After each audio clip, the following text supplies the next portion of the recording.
Keep that in. Yeah. Welcome to the show. Today, Christian, Yes. It's going to be a little bit of a different show, a different segment what are we of the doing? show. I'm going to call it, we're going to call it, we're a team, Yes. Hidden Gems.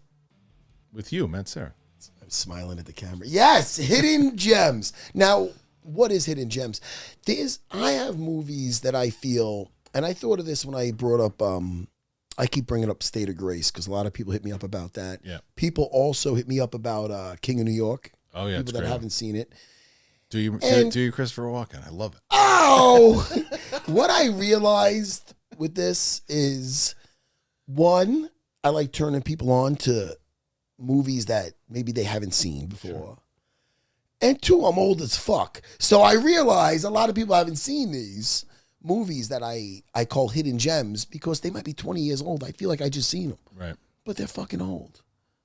I got abs for my age. No, I showed it in I've seen prior a lot episodes. of I'm not going to show it again. But, so there's movies that it's endless with my love of, with the movies I love. And one of them I watched just the other day. Yeah. And the movie that I'm going to go over. Well, I'm going to go over a movie, a video game. Okay. I'm a VR addict. You love it. And a series. All right? That's what we're going to do today on Hidden Gems. It's a nice, fun segment, right? Yeah, It sounds I like fun. it a lot. Did you get the applause button fixed? It wasn't not fixed. It was. I don't know. One point in that Dean Thomas one, you're like, it's on. And I heard crickets. That Dean Thomas episode was awesome on so many levels, except one thing. The beginning. And who should we thank, though, today? Didn't they get that No, fixed? this is no one. Oh, it has nothing to do with this? Not yet. Oh, my bad. No, but the thing that the sound was a disaster, and that was all because of this freaking sound system. Yes. But it should be better soon.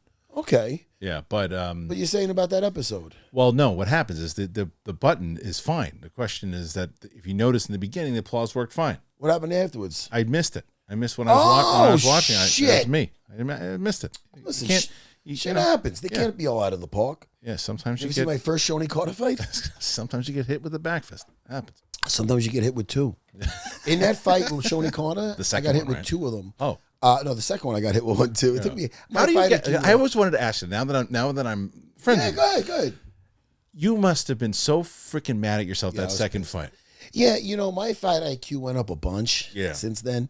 But when your sole purpose is just to get a hold of somebody, they could set you up very easily. So even in that second fight, Shoney would put his leg out there, and I'd just grab it like a mouse looking for cheese on a fucking trap, and he'd let it go and spin around. I mean, stuff I'd see a mile away now. Yeah. But it's funny. Yeah, I got pissed, and it got me a little wobbly for a second. It's always the shots that don't see you. They don't have to be Right. hard. Yeah. But I won the fight. You did. And I busted my hand on his head. You see that lump right there? Oh, is that from that? Yeah, it's from Holy that. shit. I'd have to double wrap my my hand with wraps, even hitting the pads after. Yeah. Yeah. I busted it up. It was like a balloon. Right. Oh, that was fun. But in the first fight with Shoney though, after we're in the hospital afterwards, right? And they go, I can't believe he caught you again with it. I go, what do you mean again? I got caught at the end.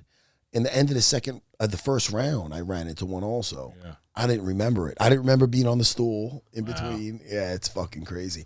And what's funny about that, and we're leaving the hospital, right? Now, talk about a rough night. Yeah. I'm in a gi top, and I had the Valley Tudo shorts, so it looks like I'm not even wearing pants. So we're all getting into the fucking taxi, and we're all piling in. And it's like that Milton in Office Space when they all handed out the cake, and then he didn't have cake. They all got in, and they pull away, and I'm concussed in my gi top. And Valley, no shorts, it looks like, because they're very short. And then they turn around and they laugh and they go, what the hell? You weren't in the car. I go, dude, I get knocked out of my debut and you leave me on the curb at the hospital. This is fucking brutal. Yeah. And then I'm walking through the casino in Atlantic City with my gi top on. And anyway, it was a rough night. I became champion and I'm a Hall of Famer. I'm glad that you bring that up though, because like people, I think people need to realize that, because like, so that's another question. Even though terrible night, right? Yes. Yeah. It's butterfly effect shit, man. Like, do you like that kind of has to happen for everything else to move into the way that it does? I've had so many times in my career where it was like, all right, I guess that was a good run or whatever it was, or a bit of bad luck here, or if I would have won this fight, I would have been so great. And the night when it doesn't go right, it's you ask yourself why, but not to get too deep. Sometimes for instance, all right, my Carol Parisian fight, the opening 10 seconds, he ran across the ring, threw a right hand. I rolled with it, came back with a counter right, laid him out. I mean, he was almost done. And I followed him up and just tried to drill him. He's a judo player.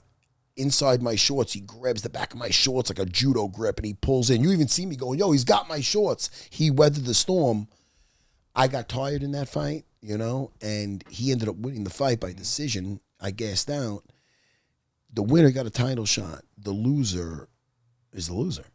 I was the loser. My fiance at the time, my wife now, my fiance was there. My father-in-law, the first time driving to Atlantic City, watching me fight. All my students, my father. Rough night in the office, man. I made it through. I got the show, and I like to, especially teaching. I get the the fights I lose, I get to learn more, and my students learn more from me being out there. And I got the show in that fight when I had nothing in the tank, an arm lock escape, which was beautiful. I got to show a rear naked choke escape. I got to show the great, I made it through of the fight, where other guys would have got submitted. But the point is, I lost that fight, and that night, it was devastating, devastating.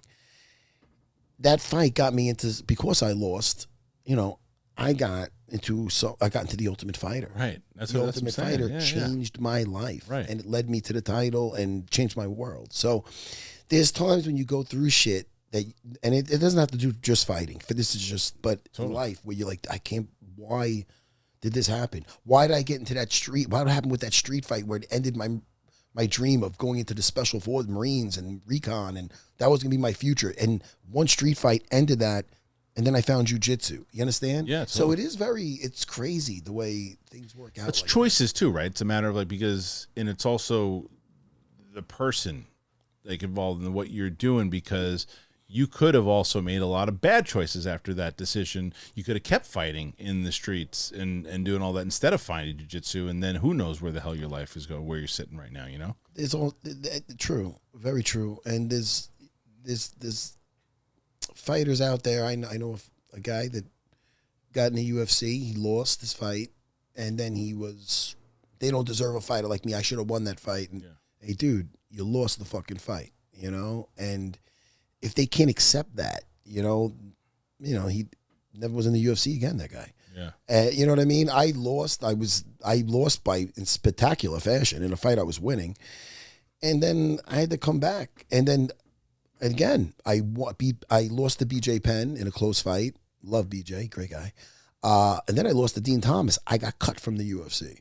Yeah. There you go. There was my run. Then I got called back to fight a Japanese fighter, and then then I ended up getting back in, and then you know what I mean. So it's about perseverance, is what it's about. Totally, and that's in life, not just with you. The cage resembles life. Yeah, it's like my friend Steve Simone and I, who are a comedian from the Comedy Store. It's like I remember both of us were in these kind of bum moments, and then we all said this. We said the same thing. It's like you can't really judge your past if you can't see the future, right? Because all of these moments, the worst moment that is going on in your life, and you just basically just gave 4 different examples of that, but the worst moment that you think, oh my God, this is the worst thing that ever happened to me, could turn out to be the best, as you gave the perfect example. You're like, oh, right there. I'm done.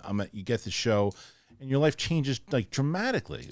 So it's and that's little things. That's little things. Yeah.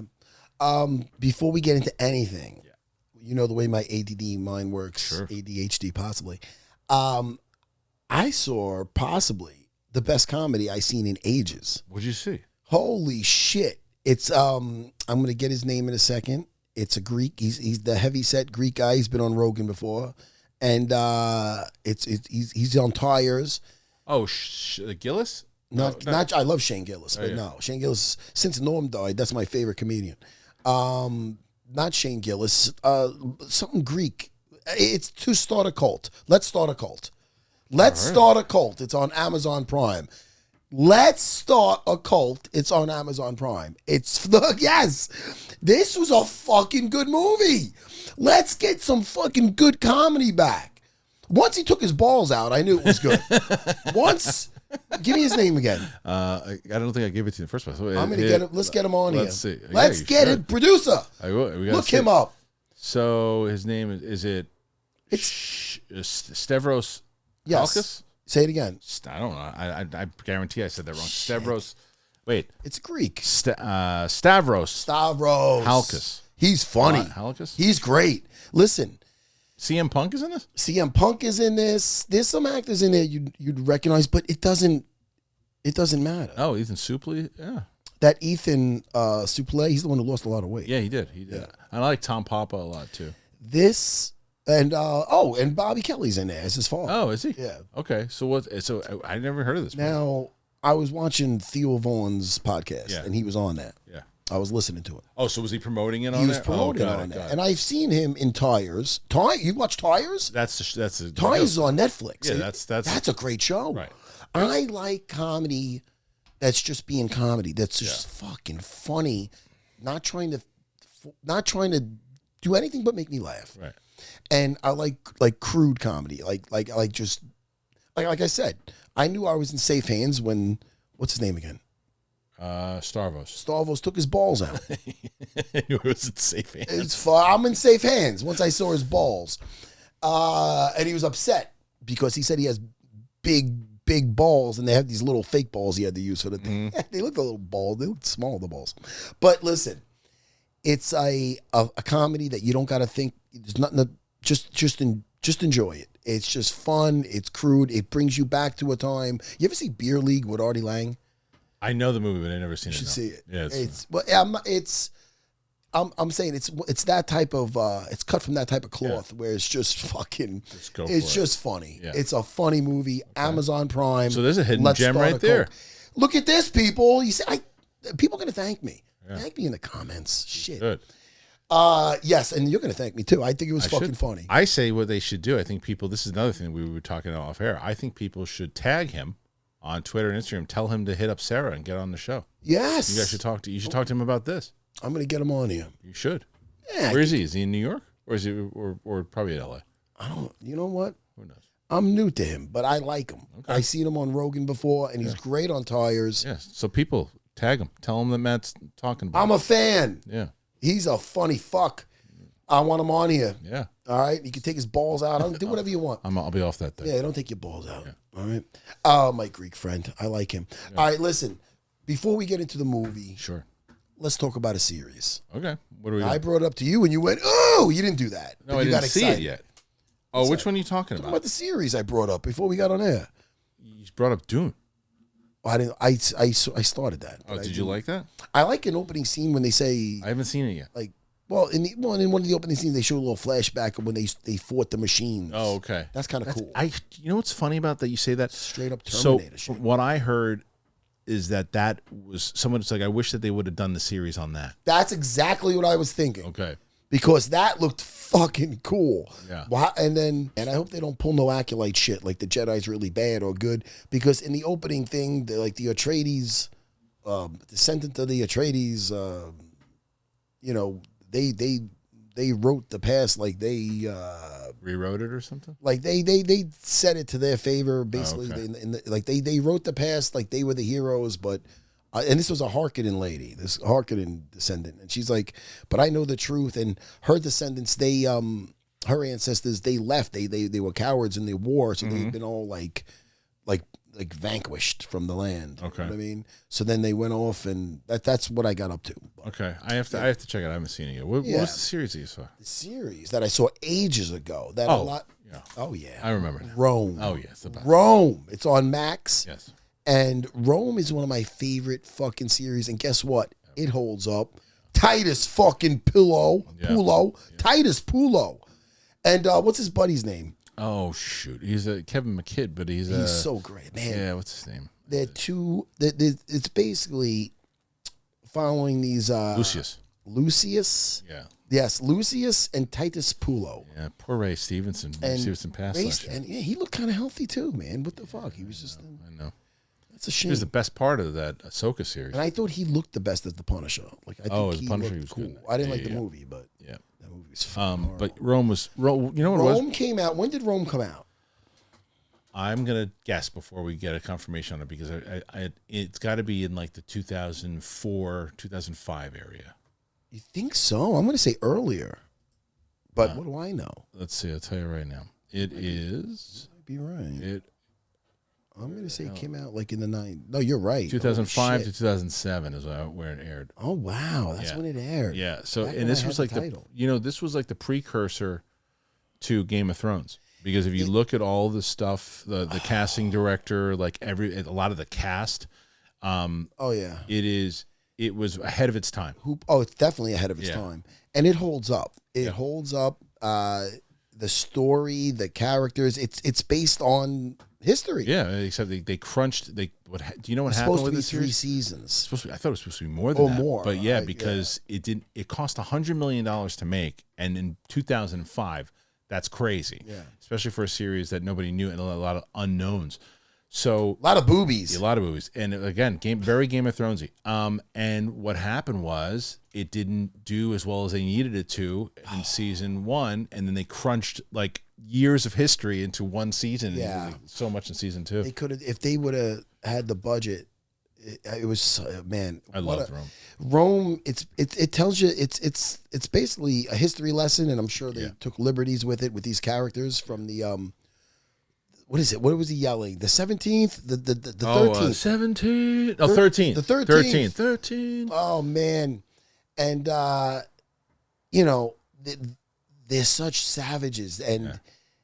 And the story is great because there's betrayal. It is very Games of Thronesy. Yeah. If people like Games of Thrones, this is a historically accurate or close to. I mean, it has all the major plays in it. What happened to Caesar at the oh man, when they shanked Caesar. Yeah. It was great. Spoiler. I guess you didn't miss the history club. Who played Caesar in that? Killian Hines, I think, right? He's fucking great. Shall I say phenomenal? He's really good. Yeah, I'm pretty sure it's Killian Hines. I'll tell you in a moment. But yeah, that show was just... Rome on Max. So far, the people at home, My Island of Misfit Toys, we got on Amazon Prime, Let's Start a Cult, which is the best new comedy out there. I fucking love it. I watched it twice. I just bought it. I watched it twice. There's some movies that you could watch, just like I watch Tigers a lot. Like when I used to, when I lived alone, and I only had like I could only play like VHS tapes or DVDs or whatever it is in my TV in my room. I would always go to sleep watching a comedy, whether it's Saving Silverman or fucking Anchorman or just something Beer League, something. Yeah. I think it really got into my psyche and helped my humor. I might have. I don't know. I just would always. I wake up in the morning and I like watching my True Murder shit. Yeah. You know what I mean? I don't like watching that night. And well, it's funny you say that because we were so last night I was watching the documentary on Christopher Reeve, the Super Slash Man, and obviously was a massive Christopher Reeve fan, Superman fan. Yeah. And my wife started watching that, and it's like it's tough, because of all the stuff that he went through. My wife was like, she's like, I want to see this. It's really good, but I can't do this before I go to sleep. Oh, it's depressing. Oh, you watching a documentary on him? I was watching. Yeah, man, it's about like how he got in the injury and all that stuff too. It was. I didn't finish it, but I'm going to. It's tough. It's tough to watch. Oh man, my this girl I know from back in high school. Her, she's a sweet girl and two beautiful daughters, and her husband was a mountain biker. Mm-hmm. And this girl I know, her brothers were a close friend of mine. And he would tell me, like, he'd always tell me he had like a $6,000 bike, and always tell me to go with him on the trails up where they go. He did a Christopher Reeves on the fucking bike. On his bike. He had one of those bikes where it stopped on a dime or whatever, and boom, and Christopher Reeves that thing. Now he's like that for the rest of his life.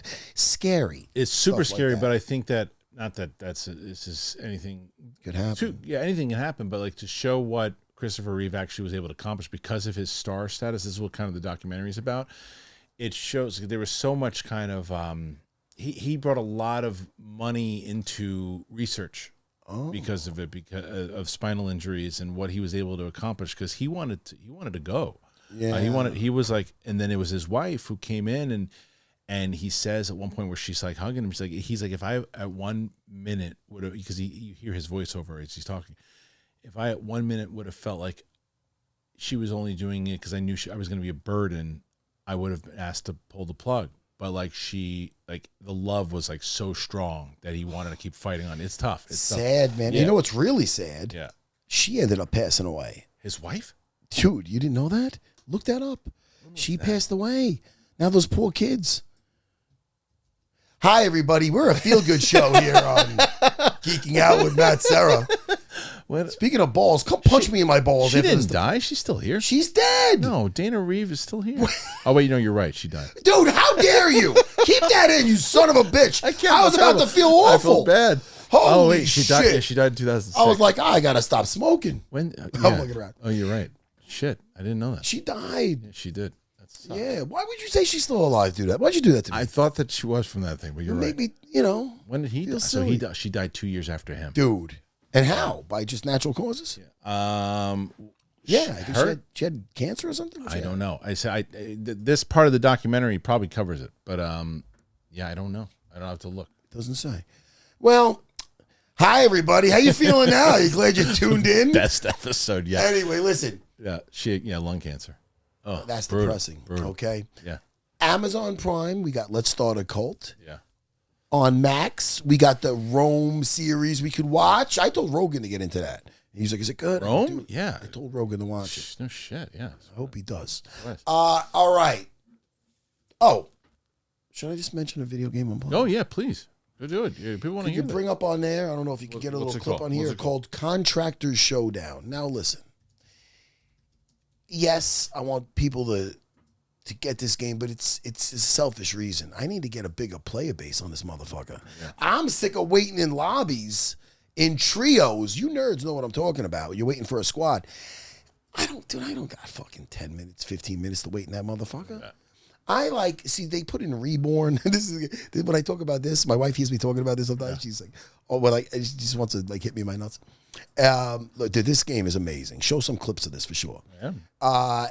You know, it's basically, if you ever played Call of Duty Modern Warfare, I like the battle royale aspect of the game, all right? Where you get dropped out of a plane, and if you ever played Modern Warfare Call of Duty, that's what this game is. That's cool. But way more immersive because you're in VR. Yeah. So your first-person shooter, you get the circle gets old, everybody gets drawn in, it gets smaller. So you're fighting in this area here? You're fighting everywhere.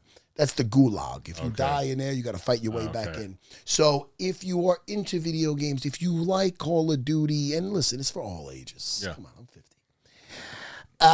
You're never too old to murk, okay? So we don't have them as a sponsor, but after that, we should. Hey, listen. And by the way, Lon from Caveman Studios, the guy who hit me up, I was on Joe Rogan talking about another game called Population 1, which is a fun game. And the guys from Caveman Studios hit me up. And this guy, Lon, he goes, hey, man, listen, we heard you on Rogan talking about Pop 1. Check out this new game we're coming out with. And they hit me up with this. And they... Okay. Oh, this is this is how I told Rogan. Then the next time I was on Rogan, I brought this up. I go, hey, look, man, I got some perks from being on here. This is my number one thing I got from being on that show. Yeah. Besides that, I get every motherfucker asking me to put them in touch with Rogan and they can go fuck themselves. Oh, my God. I can't even imagine. I get people coming up with good, hey, man, Matt, one guy hit me up. He goes, hey, Matt, listen, I think you're an amazing talent, and can I just talk to you? And I know so-and-so. You know this guy or you didn't know this guy? Don't know this guy. Don't know this fucking guy. I don't even know how he got my fucking number. Yeah. And then he's like, look, and he's telling me about this movie. And I'm like, so I'm thinking, this is, I'm no actor. Right.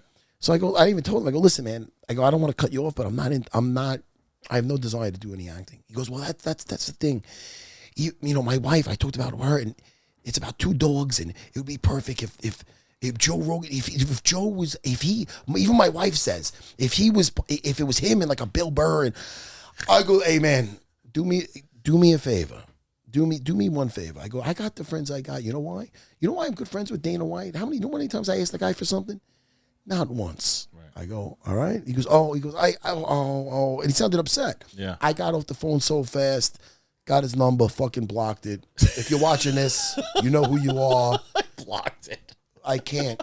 So listen, man, I don't ask. If people Right. want something from me, I'm very generous. That's why I don't go behind the desk at Serra BJJ because nobody be paying.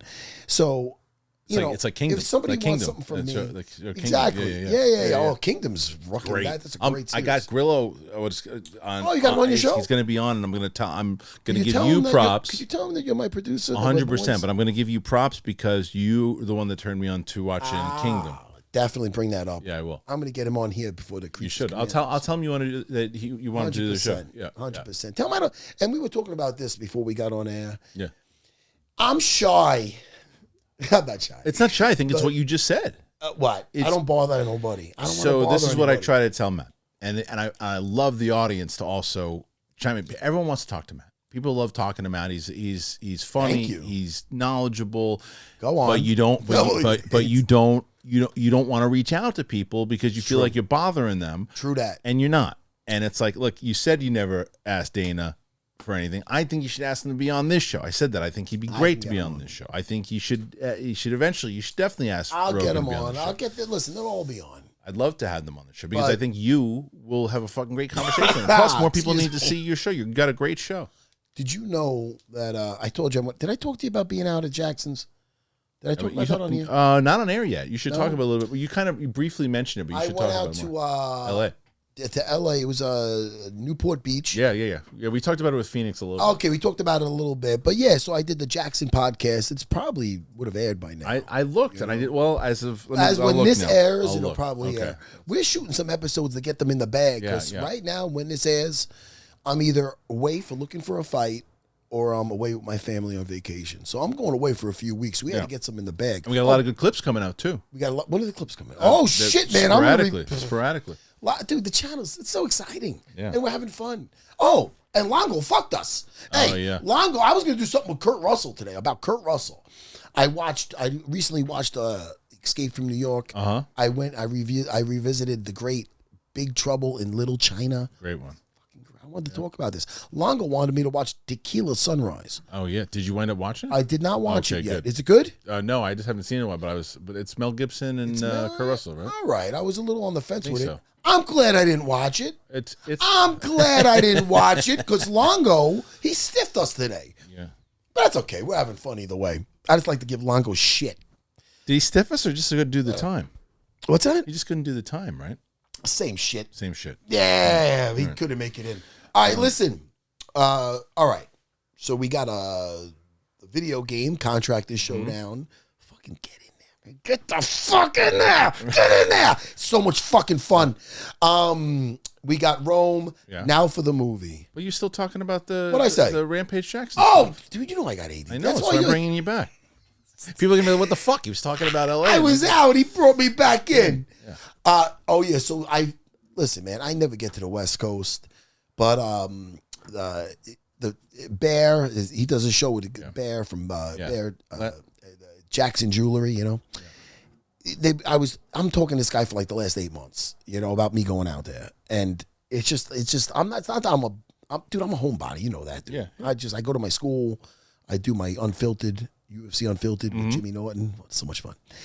And I go to my school and I just come here. That's what I do. So I don't like to travel too much unless I have to. Right.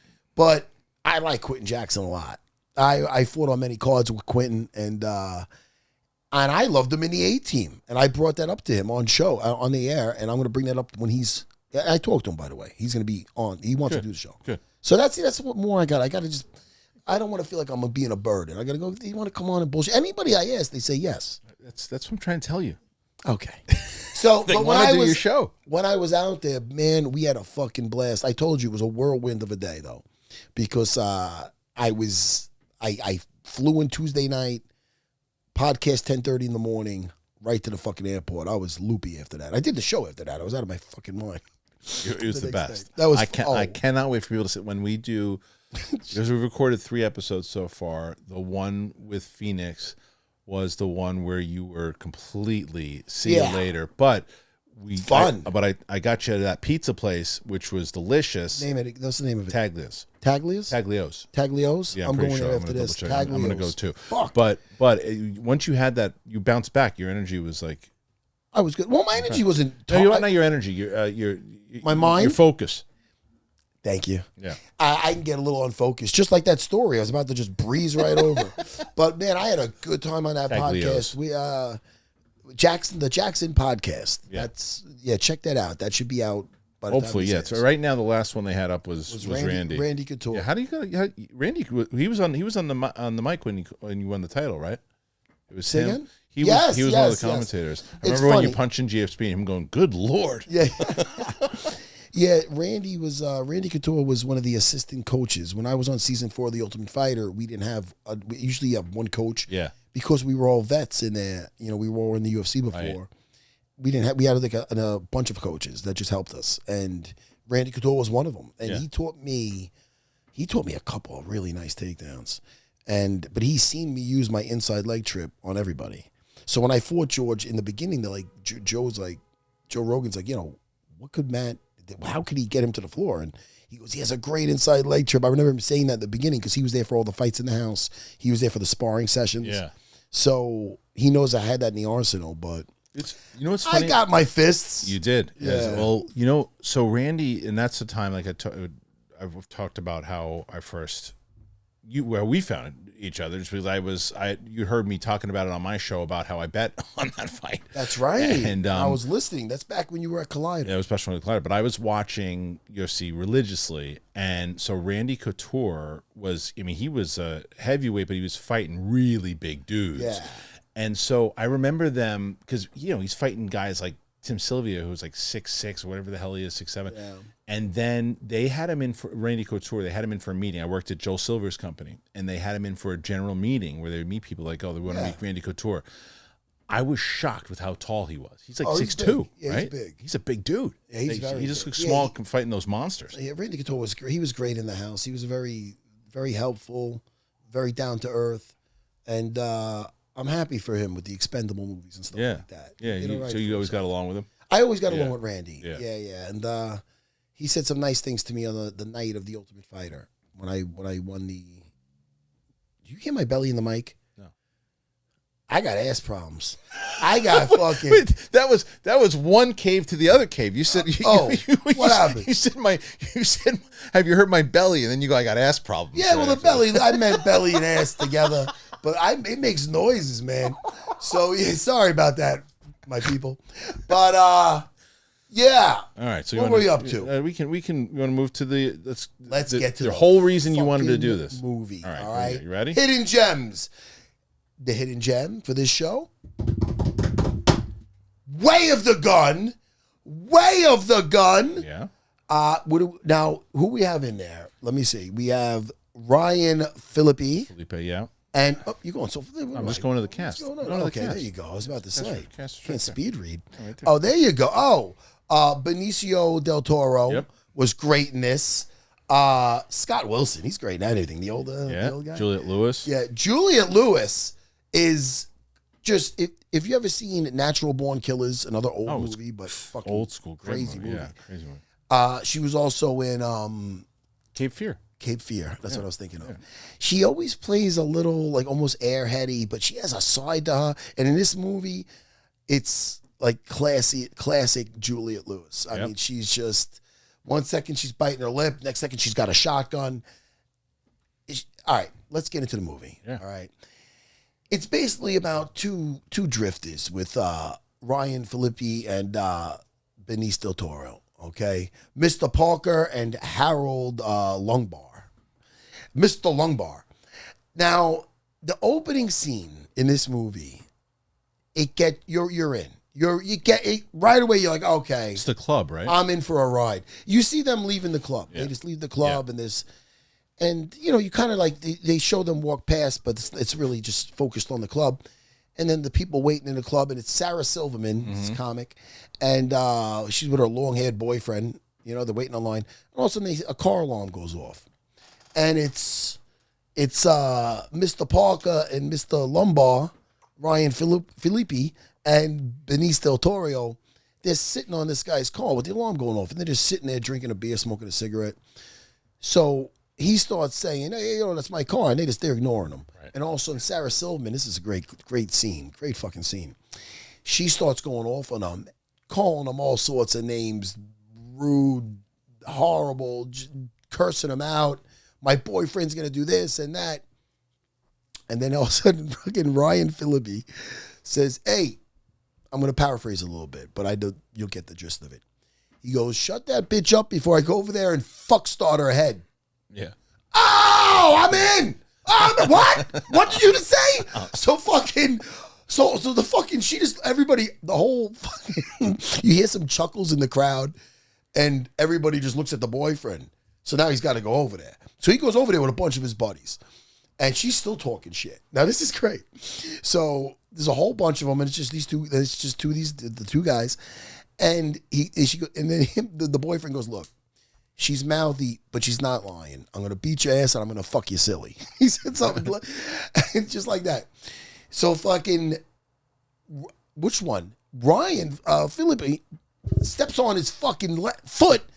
And Benicio Toro punches her in the fucking face, the girl in the face. Right. And then they just jump him and they start beating the shit out of him. And then the cops come and then they're laid out on the floor because the crowd gets done with them. And then you start hearing, Ryan Phillippe. Am I saying his name right? Phillippe. You hear him start, what is it, monologuing or narrating? Mm-hmm. Yeah, Narrating. And he starts telling you about him and his buddy. And he starts saying how they basically self-esteem, how, they're out there looking for the fortune that belongs to them, something along those lines. Mm-hmm. And they're basically drifters, just looking for opportunities, looking for their great big opportunity, all right, to make something of themselves. And they're basically saying they could self-esteem by giving blood. A quart of cum gives you this much money. They show them there talking to the doctors. Basically, the dialogue in this, it kind of reminds me of almost like a Quentin Tarantino type movie. Yeah, definitely. Where it's witty, it's a little funny, and you look at these guys again. All right, let me.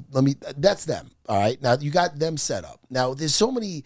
This movie is really wild. Where I don't think I've seen a movie quite like this, where there's so many different players coming in and different motivations.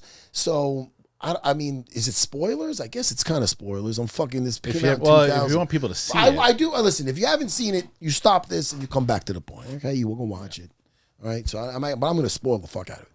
A little bit of it. So, Juliet Lewis is a surrogate mother. And now she's carrying a baby for this rich asshole. And do you remember this movie? No, I mean I remember the opening scene, and I've seen it once, and it was a long time ago. Basically, it's in the theater. Yeah, what's that? I saw this in the theater. Oh man, I believe I did too. Yeah. Basically, when these guys are in there looking to make some money by being sperm donors, they overhear a conversation about this surrogate mother who's holding his baby, who's getting paid like millions of dollars to do this for them. And, she's like a prisoner. They hear this guy on the phone talking. They're overhearing this. And they're like, all right, this is our opportunity. We're going to kidnap this chick and we're going to hold her for ransom. We're going to get that money. They found their opportunity. But the problem is that this girl, the people it's very dangerous people. He's got ties with the mob, and right. If something happens to the baby, so now she's got these two hitmen, two bodyguards, I should say, that are following her around. And what's their names on this? Let's see. Let me see their faces again, because I'll tell you, my wife knew who the one was. And there we go. Here we go. Oh, there you go, right there. Taye Diggs? Taye Diggs. He's been in a bunch of shit. Tons of stuff, yeah. Yeah, Taye Diggs was great in this. Yeah. And these bodyguards, what happens is, when they go to kidnap the girl. Nicky Cat was the other one, right? Yes, he was great in that too. Yeah, man. When they go to kidnap this girl, they realize, all right. And they're, with the way they're, what are you laughing at? What a credit. Irene Santiago, sloppy prostitute. Which one is that? Right here. She was. I remember her. That's so funny. Yeah, sloppy prostitute. So they realize right away, because they're professionals, these drifters. They're good. They know what they're doing when they're trying to kidnap this girl. You could tell they had the way they did it. They're taking the girl for their checkup. They set it up but these bodyguards are just They're pros, man. And right away, the guys know what they're dealing with. They're like, oh, shit, man, these guys are ready to fucking, like, lay their life down for this girl. Like, this is wild. And then James Caan gets involved. Who's James Caan? I'm not going to give it away, but he's a bag man. I'll tell you that much. The bag man is the guy that meets the guy that meets up with the people that are holding that meets up with the kidnappers to negotiate. He's that guy. And he's cool as fuck from the second he's been in there. Jimmy Caan, man. Dude, man, Alienation. That's the one. That's the first one. You ever see Alienation? Of course, but I thought you were going to go Godfather. I was going to go Godfather, but that popped into my head because he's a little bit older in that. Of course, he's great in Alienation. But he plays a bag man. The conversations, the action, the fucking third act with it. This movie is a roller coaster ride from the opening scene, and the dialogue is not going to bore you. Okay. What else can I say about this? Let me give the test. The nipples are hard. The fucking 2 nipples are hard. This fucking movie. Is anybody in the offices next door? No, thank God. Okay. Way of the Gun, hidden gem. You're gonna thank me. I'm gonna look at the comments. I'm gonna watch it. That's it. Yeah, it's a good. That's a good movie. That is a good movie. Yeah, I like doing what we did here today. We're gonna do more of those. I like that. I got so many that I'm gonna hold it for future episodes. Yeah. We're gonna do hidden gems in the future episodes. Usually, when Longo stiffs us over or something like that. I'm only fucking around. Dude, listen. I love this. A very simple recipe. This show. If we're having fun, everybody's having fun. I thought you were gonna back me up on Find that. your superhero. Fine. Yeah. Now what else do we got? How long are we doing? This is it. How long we do? We were 42 minutes. That's good enough. Man, dude, I'm not going to be seeing you for a few weeks. I know. Well, you kind of will be they won't know the difference because we'll be having pre-tapes and we'll be together, but all right. Personally, we won't see each other. Well, that's, I like to keep it like Deadpool, like to break down the fourth wall in here. Yeah. What do you want to promote? Me? I don't know. I'm used to subscribe to the Matt Serra YouTube channel. And I'm excited for things to come. Okay? I'm going to talk to you. I'll be talking to you when I'm away either way. Yes, but what I will say for people to do, though, as Matt mentioned earlier, we're going to have a ton of clips on this channel from like past episodes. So if you ever missed an episode, he's had so many great guests on, whether it's Frank Mir, Frankie Edgar, Dean Thomas, Ray Long. So the list goes on and on. We're clipping out a lot of those. So if you missed any of the episodes, we're going to show you what you missed, and then you can watch the full episodes. So it'll be a lot of fun. Find your superpower. Stay humble yet dangerous. And I'll see you guys soon. Thank you.